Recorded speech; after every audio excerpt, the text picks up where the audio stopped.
आज आपण प्रत्यक्ष ध्यान भावना करूया। आनापानसती आणि विपश्यनेचा अभ्यास आपण करूया। सगळ्यांनी ध्यान भावनेच्या आसनावर बसा। ध्यान भावनेचं आसन म्हणजे साधी मांडी घालून आपण बसावं, ज्यामध्ये आपल्याला अधिक वेळ बसता येईल। आपण आपले हात ध्यान भावनेच्या वेळी एक तर याप्रमाणे एकावर एक असे मांडीवर हात ठेवा, किंवा आपण असे मांडीवर असे सरळ हात ठेवा, जे आपल्याला सोयीचं वाटेल तशा प्रकारे हात ठेवा। आपली मान आणि कमर एका सरळ रेषेमध्ये असावी। कमर अशी वाकलेली झुकलेली नको, सरळ ताठ असं बसा। दोन्ही डोळे पूर्णपणे बंद करा। चष्मा जर कोणाला असेल तर चष्मा काढून घ्या। डोळे बंद, तोंड बंद आणि बरोबर ताठ असं ध्यान भावनेच्या आसनात बसा। डोळे बंद करा। आपण काही क्षणातच ध्यान भावनेच्या अभ्यासाला सुरुवात करू।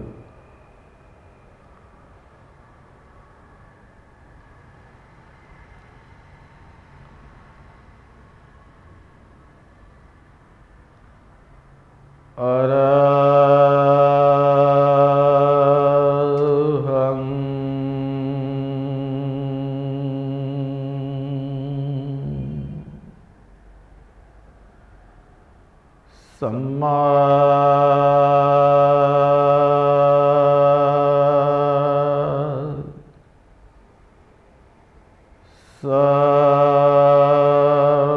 संबुद्ध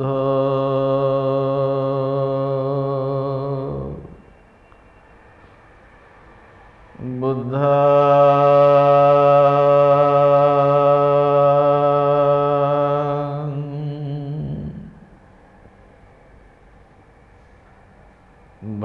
भगवन्तं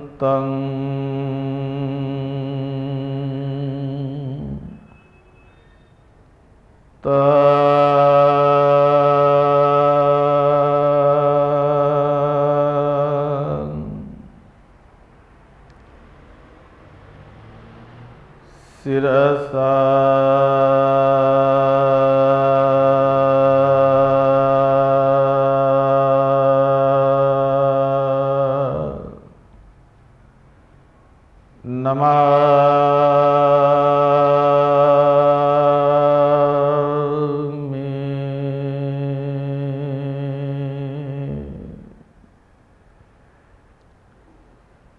दोन्ही डोळे पूर्णपणे बंद ठेवा। तोंड बंद करा आणि आपल्या मनाला आपल्या नाकाच्या द्वारावर केंद्रित करा। नाकाच्या द्वारावर मनाला उभं ठेवा, केंद्रित करा आणि आपल्या नाकाद्वारे जो श्वासोश्वास आत येत आहे, त्या आत येणाऱ्या श्वासोश्वासाला नाकाच्या द्वारावर बघत चला, जाणत चला की आता श्वास माझ्या नाकाद्वारे आत येत आहे। श्वास नाकाद्वारे आत येत आहे। आता श्वास नाकाद्वारे बाहेर जात आहे। श्वास नाकाद्वारे बाहेर जात आहे। अशा प्रकारे आत येणाऱ्या श्वासोश्वासाला आणि बाहेर जाणाऱ्या श्वासोश्वासाला आपल्या मनाने जानत चला, जानत चला श्वासाला. श्वासाला रोखून ठेवू नका, श्वासाला दाबून ठेवू नका, श्वास न घेता बसू नका, श्वास न घेता बसू नका. नैसर्गिक श्वास जो आप रूपाने श्वास येतो आहे, जो आप रूपाने श्वास बाहेर जातो आहे. माझं काम एवढंच की त्या आत येणाऱ्या श्वासाला आणि बाहेर जाणाऱ्या श्वासाला मला नाकाच्या द्वारावर बघू दे, मला जाणू दे. एवढंच माझं काम. श्वासासोबत कुठलाही शब्द जोडू नका, कुठलीही प्रार्थना नको, कुठली पूजा नको, कुठला तंत्र मंत्र नको, कुठला शब्द नको. श्वासासोबत कुठले आकडे नको. कधी कधी काही ठिकाणी सांगितले जाते की आत श्वास येत असेल तर 1 म्हणा, बाहेर जात असेल तर 2 मोजा, पुन्हा आत येत असेल तर 3 मोजा, पुन्हा बाहेर जात असेल तर 4 मोजा. अशा पद्धतीने श्वासासोबत अंक मोजावे, आकडे मोजावे, असं काही ठिकाणी सांगितले जात असते. परंतु या विधीमध्ये ते बाधक आहे, ते बरोबर नाही, ते चुकीचे आहे. शुद्ध श्वासाला बघणं शिका, नैसर्गिक श्वासाला बघणं शिका. जो आप रूपाने श्वास येत आहे तो येत आहे, जो आप रूपाने नॅचरली श्वास बाहेर जात आहे तो जात आहे. माझं काम फक्त ऑब्जेक्टिव्हली त्याला ऑब्झर्व करणे. ऑब्जेक्टिव्हली श्वास म्हणजे मी नाही, तो माझा नाही, तर एका परख्या दृष्टीने, एका तिरायताच्या दृष्टीने, परख्या दृष्टीने त्याला ऑब्झर्व करा. श्वास कधी कधी एका नाकपुडीमधून आत येत असेल तर जानत चला की एका नाकपुडीतून श्वास आत येत आहे. कधी तो उजव्या नाकपुडीमधून आत येत असेल तर उजव्या नाकपुडीतून आत येतो आहे. कधी तो डाव्या नाकपुडीमधून आत येत असेल तर डाव्या नाकपुडीतून आत येतो आहे. कधी दोन्ही नाकपुड्यातून आत येत असेल तर दोन्ही मधून आत येतो आहे. तो जसा येतो तसं त्याला ऑब्जेक्टिव्हली जानत चला, ऑब्जेक्टिव्हली जानत चला. एक आलंबन म्हणून, एक विषय म्हणून, एक वस्तू म्हणून त्याला जानत चला की श्वास आत येत आहे, आत येत आहे. आता श्वास बाहेर जात आहे, बाहेर जात आहे. या आत येणाऱ्या श्वासाला आणि बाहेर जाणाऱ्या श्वासाला केवळ आपल्या नाकाच्या द्वारावरच जाणायचं आहे, केवळ नाकपुड्यांमध्येच जाणायचं आहे.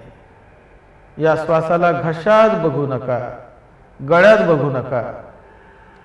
या श्वासाला छातीमध्ये बघू नका, याला पोटामध्ये बघू नका. केवळ नाकाच्या द्वारावर, केवळ नाकाच्या द्वारावर त्याला बघा. प्रत्येक श्वासाला वास्तविक रूपाने जानत चला, बघत चला. एका वैज्ञानिकासारखं बघा, एका सायंटिस्ट सारखं बघा. ऑब्जेक्टिव्हली, ऑब्जेक्टिव्हली वैज्ञानिकासारखं बघत चला. श्वासाची कल्पना करू नका की असा श्वास येत असेल, असा श्वास जात असेल. अशी कल्पना नको, अशी बौद्धिक भावना नको, किंवा श्वासाचा विचार नको, तर श्वासाची प्रत्यक्ष अनुभूती, त्याची जाणीव, वास्तविक अनुभूती. आणि श्वासासोबत जोर जबरदस्ती करू नका. श्वासाची ओढाताण नको, श्वासाची खिचाताण नको, श्वासाला रोखून ठेवू नका, श्वासाला दाबून ठेवू नका, श्वास न घेता बसू नका. श्वासासोबत कुठल्याही प्रकारची ओढाताण नको, कुठल्याही प्रकारची खिचाताण नको. नॅचरल श्वास, नैसर्गिक श्वास, जो आप रूपाने येतो आहे, आप रूपाने जातो आहे. आपण श्वासाला नाही बघितलं तरी तो येत राहील, तरी तो जात राहील. आपण बघितलं तरी तो येत राहील, तरी तो जात राहील. तो आपली क्रिया करतो आहे. तो आत येतो आहे, तो बाहेर जातो आहे. आपण बघितलं तरी तो आपली क्रिया करेल, नाही बघितलं तरी तो आपली क्रिया करेल. आपण जरी गाढ झोपेमध्ये असलो तरी श्वास झोपत नाही, तो चालू असतो, तो सुरू असतो.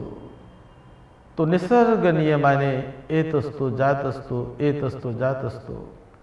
आपण गाढ झोपेत आहोत, पण श्वास झोपत नाही. त्याची क्रिया सुरू आहे, त्याची नैसर्गिक क्रिया सुरू आहे. तशाच प्रकारे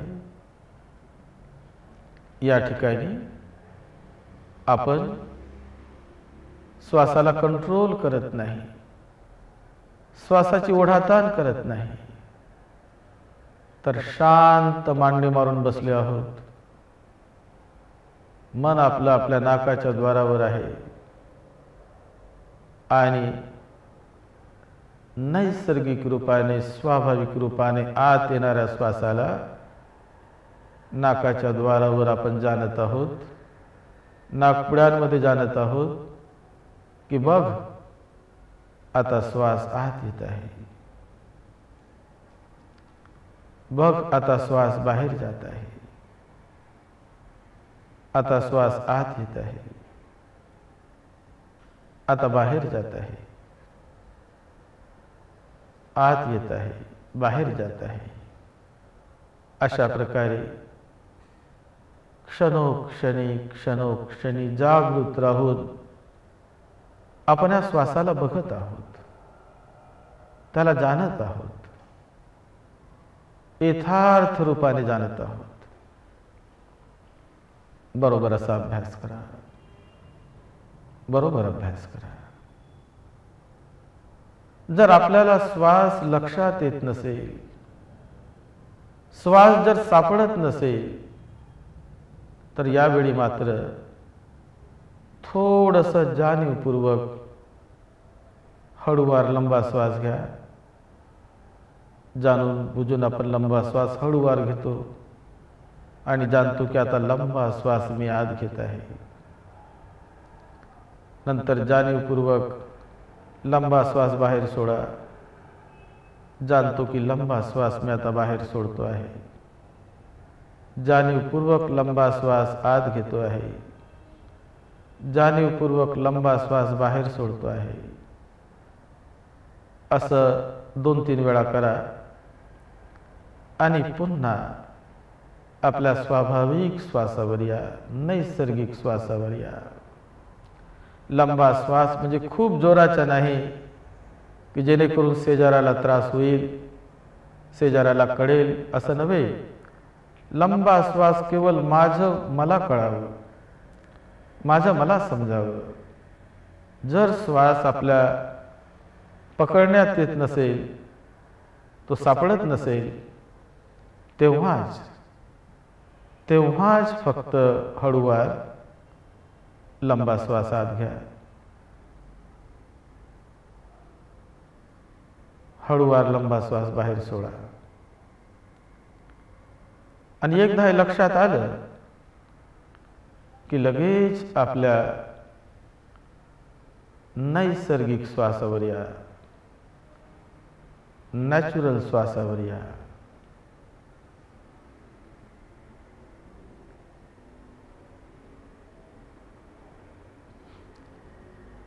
बरोबर अभ्यास करा. एकही श्वास असा सुटू नये की ज्याला आपण बघितलं नाही, ज्याला मी जाणलं नाही. आत येणाऱ्या प्रत्येक श्वासाला मी जाणत आहे, मी बघत आहे. बाहेर जाणाऱ्या प्रत्येक श्वासाला मी जाणत आहे, मी बघत आहे. डोळे बंद आहेत, तोंड बंद आहे. मांडी मारून ध्यानाच्या आसनात मी बसलो आहे आणि मनाला नाकाच्या द्वारावर केंद्रित करून प्रत्येक श्वासाला मी जाणत आहे. श्वासाची अनुभूती, त्याची जाणीव.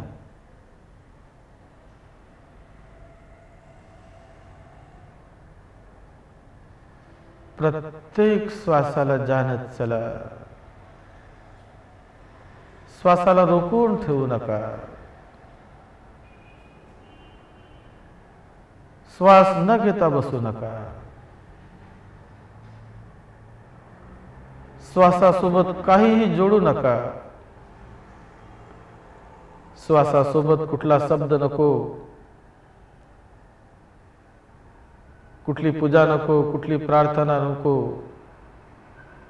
कुठली मूर्ती नको, कुठला मंत्र नको, कुठला तंत्र नको. शुद्ध श्वास, शुद्ध श्वास.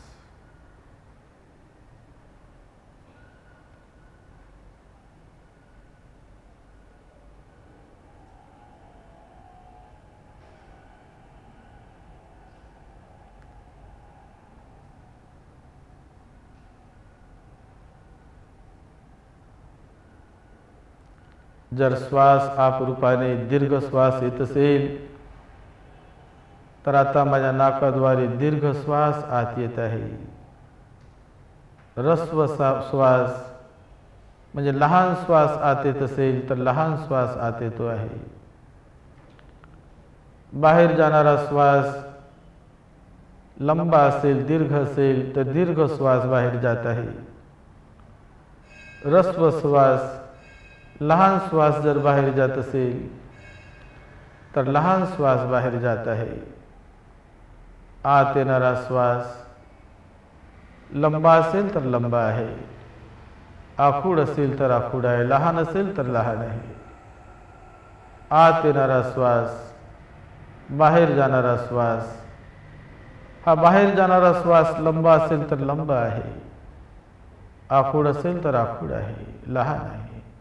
आत येणारा श्वास लंबा असेल तर लंबा, लहान असेल तर लहान. काय अंतर आहे या दोन श्वासामध्ये? कोणता श्वास लंबा आहे? आत येणारा किंवा बाहेर जाणारा? कोणता श्वास लहान आहे? आत येणारा की बाहेर जाणारा? यालाही सूक्ष्म पद्धतीने जाणत चला, वास्तविकरित्या जाणत चला.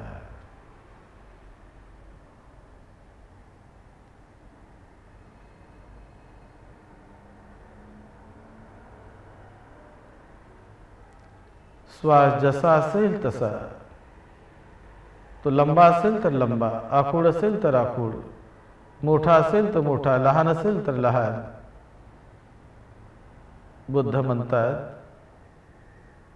परिमुखं सती उपत्थापेत्वा दीघं वा अस्स संतो दीघं अस्सामीति पजानाति रसं वा अस्स संतो रसं अस्सामीति पजानाति दीघं वा पस्स संतो दीघं पस्सामीति पजानाति रसं वा पस्स संतो रसं पस्सामीति पजानाति।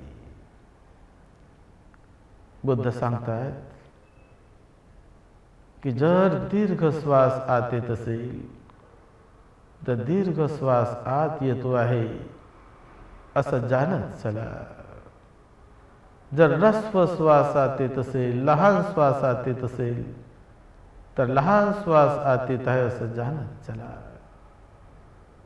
जर दीर्घ श्वास बाहेर जात असेल तर दीर्घ श्वास बाहेर जात आहे असं जानत चला. जर ऱ्हस्व श्वास, लहान श्वास बाहेर जात असेल तर लहान श्वास बाहेर जात आहे असं जानत चला. यथार्थ रूपाने जानत चला.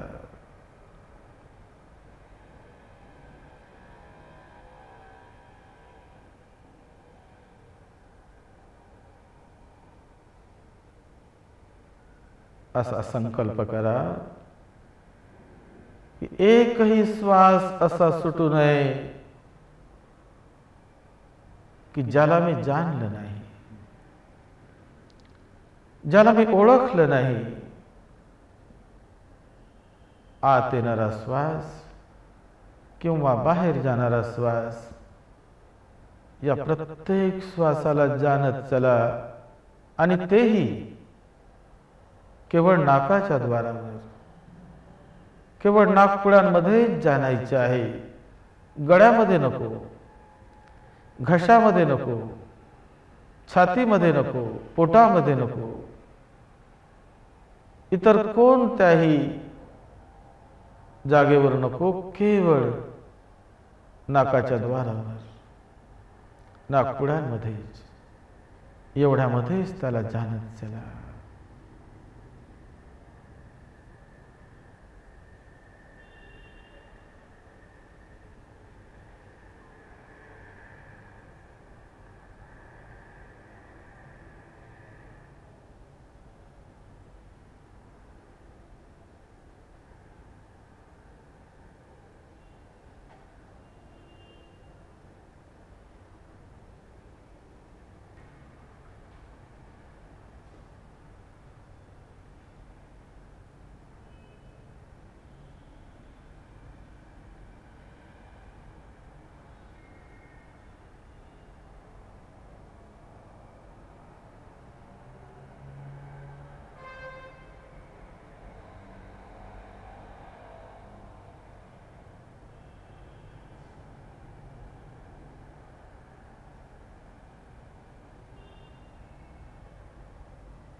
क्षणोक्षणी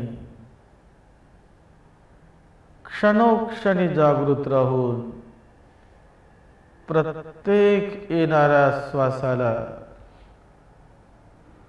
वैज्ञानिकासारखं जानत चला. प्रत्येक बाहेर जाणाऱ्या श्वासाला वैज्ञानिकासारखं जानत चला. ऑब्जेक्टिव्हली श्वास आपल्या येण्या जाण्याचं काम करतो आहे आणि माझं काम त्याला केवळ जाणणे. ज्याप्रमाणे बँकेच्या गेटवर चौकीदार उभा आहे,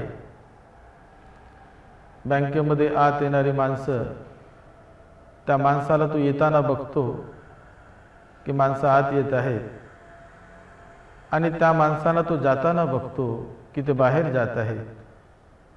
तो कोणासोबत बोलत नाही, कोणाला विचारत नाही, काही करत नाही. फक्त त्यांना तो ऑब्झर्व करतो. फक्त त्यांना तो जाणत असतो की माणसं आत येत आहे, आता हे बाहेर जात आहे. हा माणूस आत येत आहे, आता तो बाहेर जात आहे. तो आत येत आहे, आता तो बाहेर जात आहे.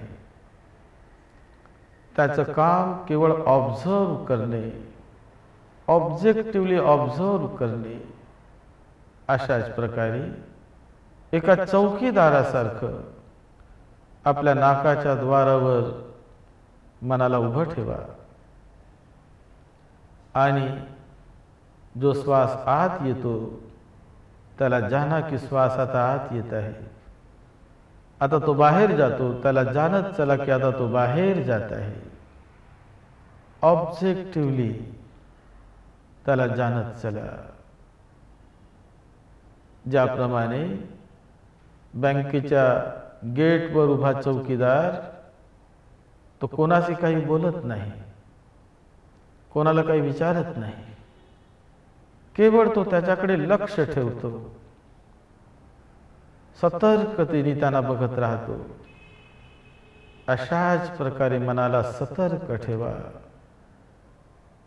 की आत येणाऱ्या श्वासाला, बाहेर जाणाऱ्या श्वासाला तो जाणत आहे, बघत आहे, जाणत आहे.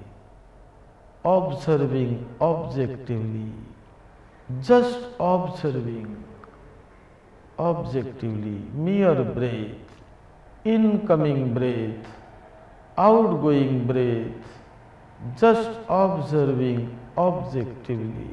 क्षणोक्षणी क्षणोक्षणी जागृत राहून प्रत्येक श्वासाला जाणत चला, जाणत चला. एकही श्वास असा सुटू नये की ज्याला मी जाणलं नाही. प्रत्येक श्वासाला जाणत चला, जाणत चला.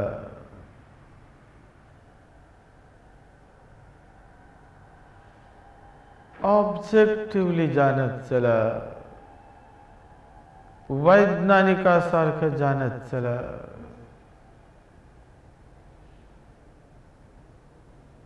श्वासाची ओढाताण करू नका.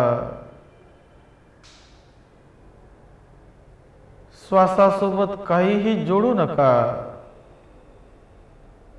नॅचरल श्वास,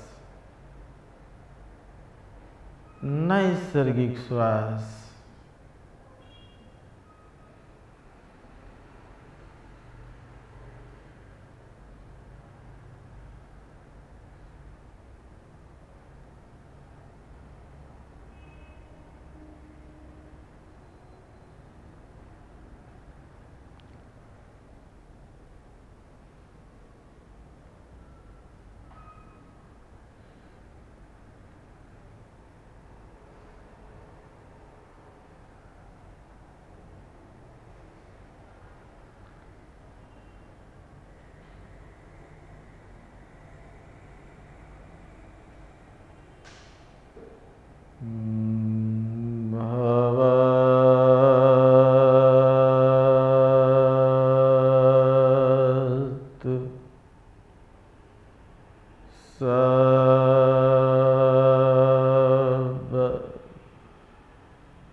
आपला प्रत्यक्ष अभ्यासाचा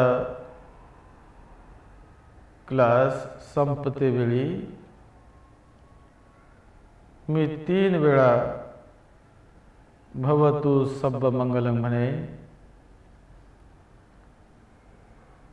जेव्हा तिसऱ्यांदा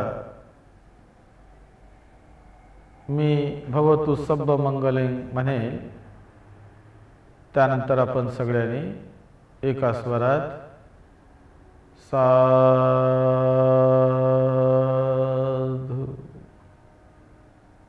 अशा प्रकारे साधू साधू 3 वेळा आपण सगळ्यांनी एका स्वरात म्हणावं. तिसऱ्यांदा भवतु सब्ब मंगलम म्हणून झाल्यानंतर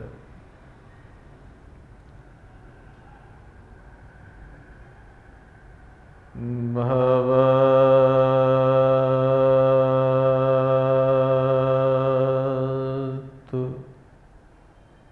सब्ब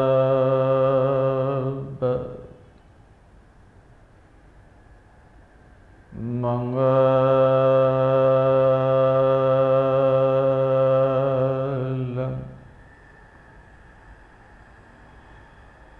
भवतु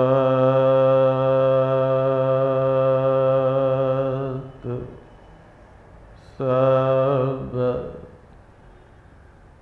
मंगलम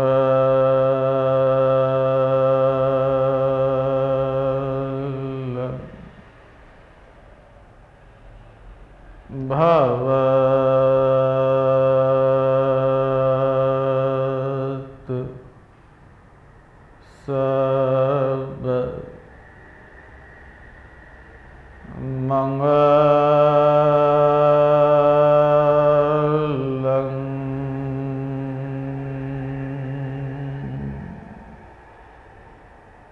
साधू साधू साधू म्हणा.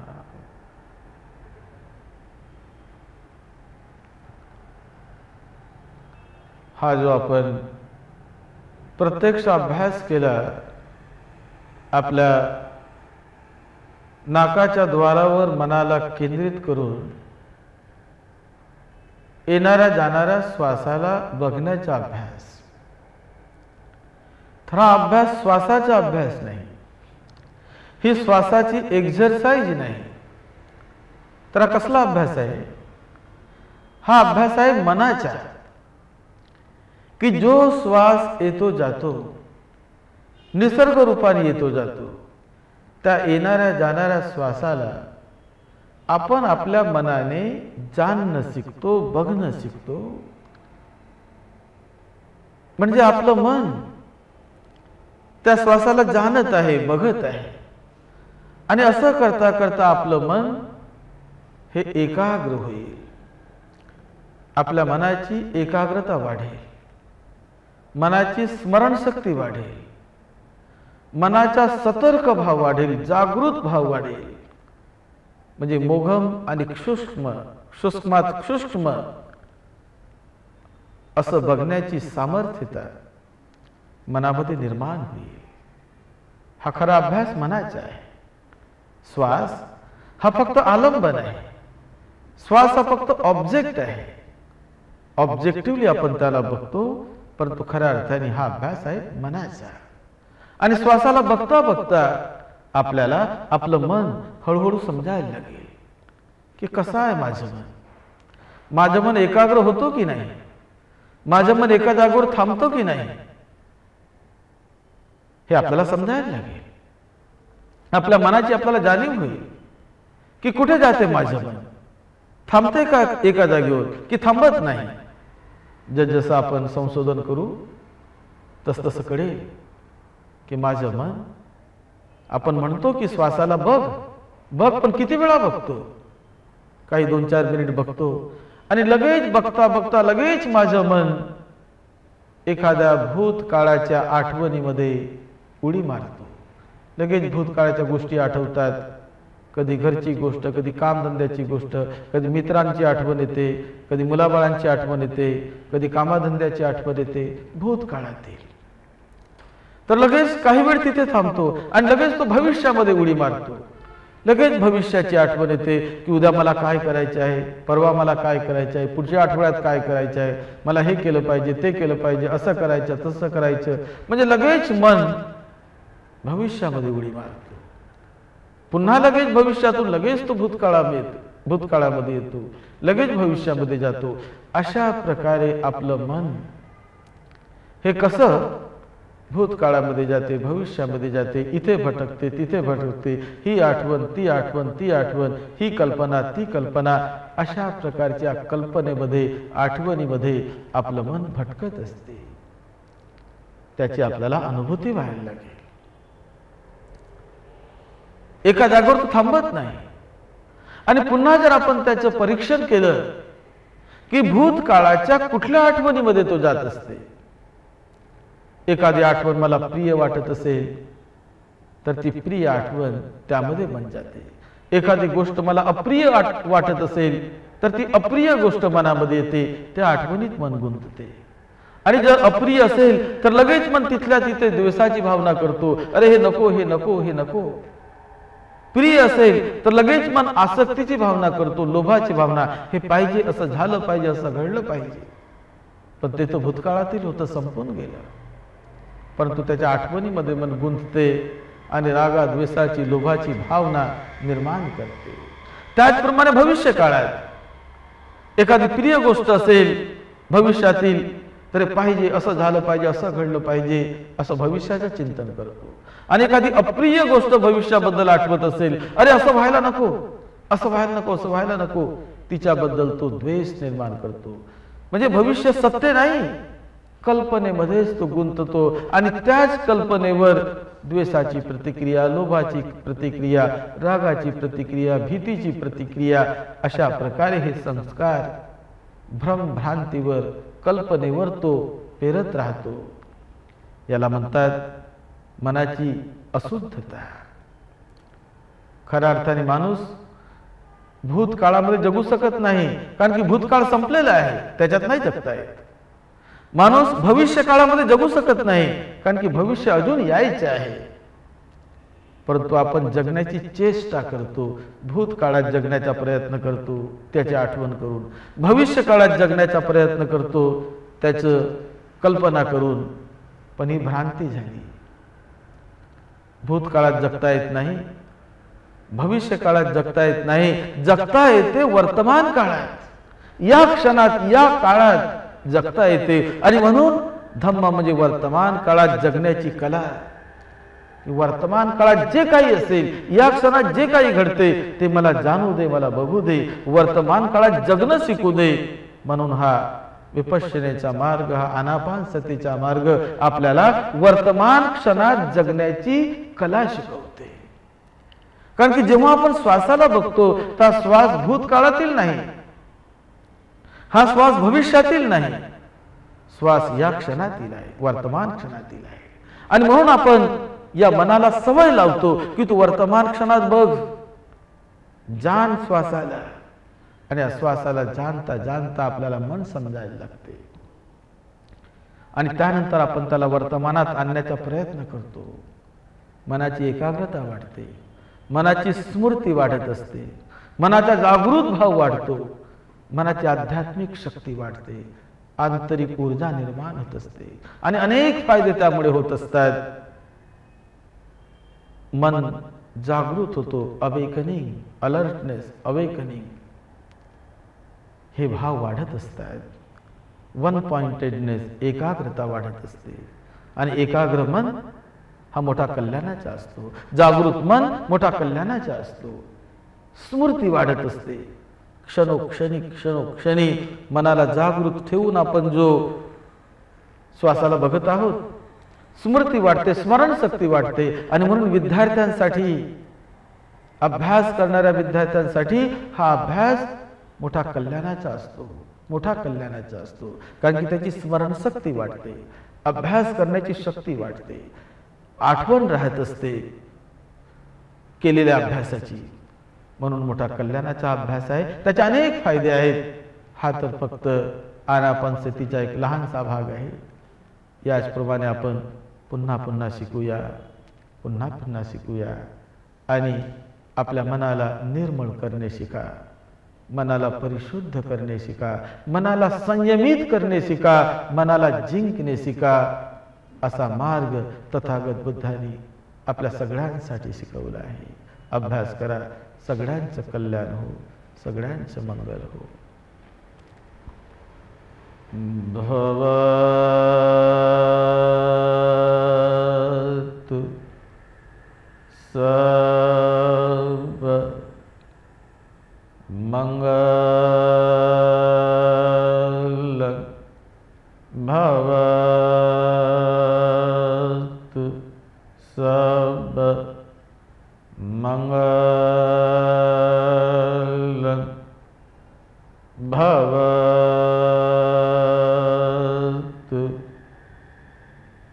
सब मंगलं।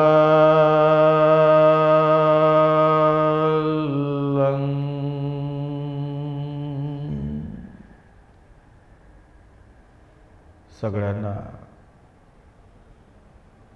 सुख शांती मिळो, सगळ्यांचं मंगल हो, सगळ्यांचं मंगल हो, सगळ्यांना सुख शांती मिळो, सुख समृद्धी मिळो, सगळ्यांचं मंगल हो, सगळ्यांचं मंगल।